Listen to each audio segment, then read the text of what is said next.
Bandana Gaming, the channel where Logan will show you everything. From gameplay to gear, their crew is here to take you on a journey through every atmosphere. Releases to news, you don't have to choose. Red Bandana Gaming is here for you.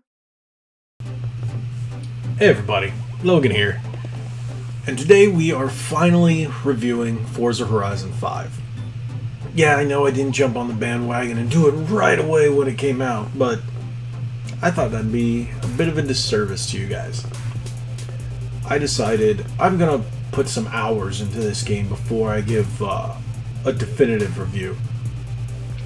Now, in my opinion, it's impossible to do a review of a game like Forza Horizon compared to, let's say, Need for Speed. Need for Speed you can beat. Like, there's a finite beating. You can run through the story, depending on which one we're talking about. But for a game like Forza Horizon, the series in general, with the open worlds and reoccurring adventures or themes, or depending on which one you're playing through, it's hard to say, okay, I've beaten everything, here's the review. Otherwise it would take months for for a substantial review.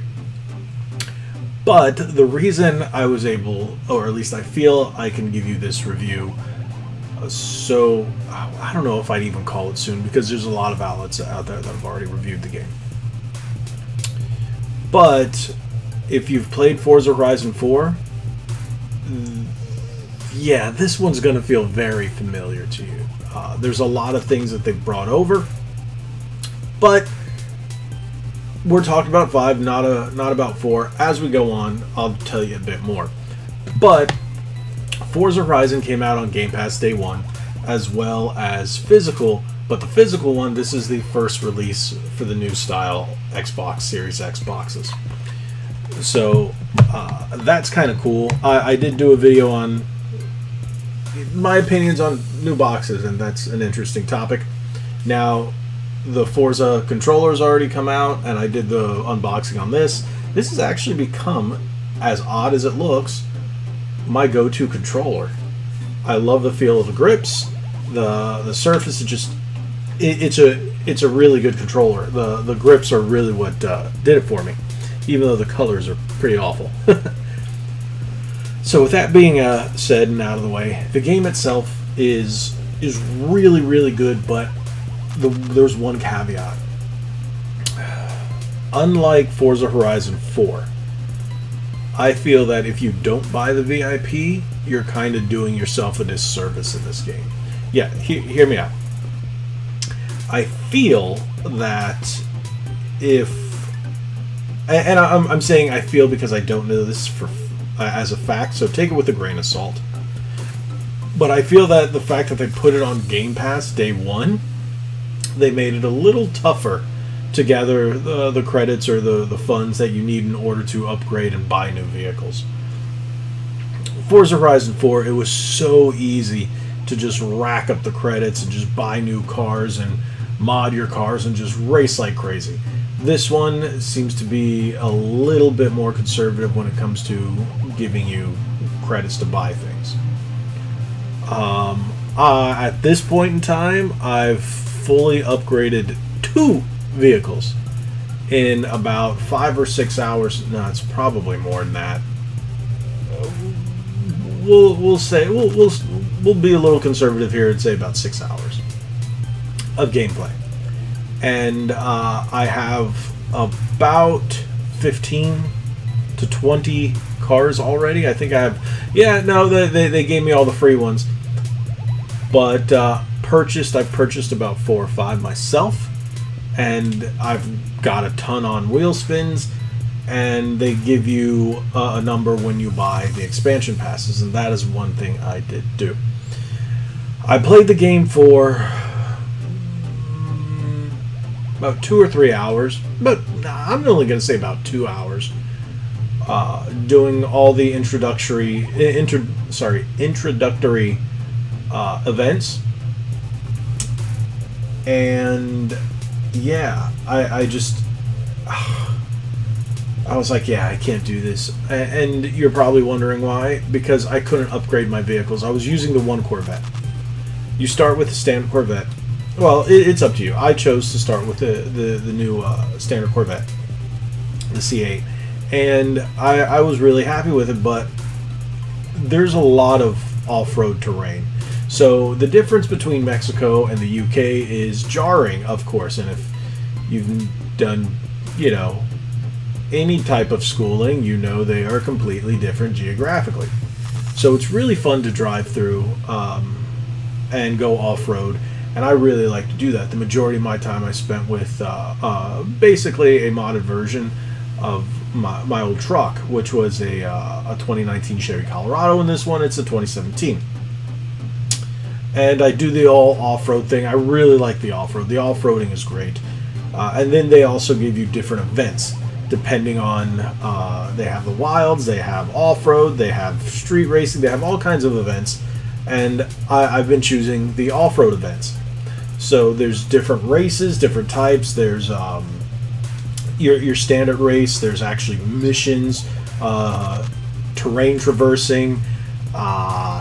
There's weird, feels like car platforming. Yeah, it's interesting. There's one mission where you actually have to use the Jeep to gather up one of the guys that's with you, his plane garb.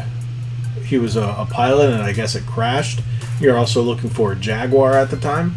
Not the cat, because they did make a joke about it being a big cat.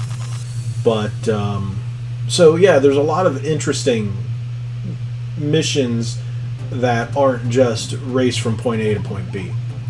I do like the terrain traversal ones the best, because I really like to explore, and going off-road in a truck, just, it's enjoyable. That's one of the things I like to do. There are a lot of people who play this game differently. There are ones who like the street racers, the supercars, muscle cars. My secondary is my muscle cars. I have, like I said, I have the new Corvette, which, you know, some people say, oh, it's a supercar, oh, it's a muscle car, whatever. And then I still have my Camaro, which the Camaro I do need to play with the tuning. I've got too much power in the rear. But that's neither here nor there. You can do all those things. You can customize your cars. You can go from paint job to picket. You name it, drivetrain, brakes, engine. You can do engine swaps. You can, you name it. Anything that you can do to the car in real life, you can do in the game. Yes, it is a little more streamlined. They did change up the system in this one. Just basically how they display the menus. Instead of it being at the bottom, they're on the side. But overall, there's a lot of variety in race types, mission types, mode types.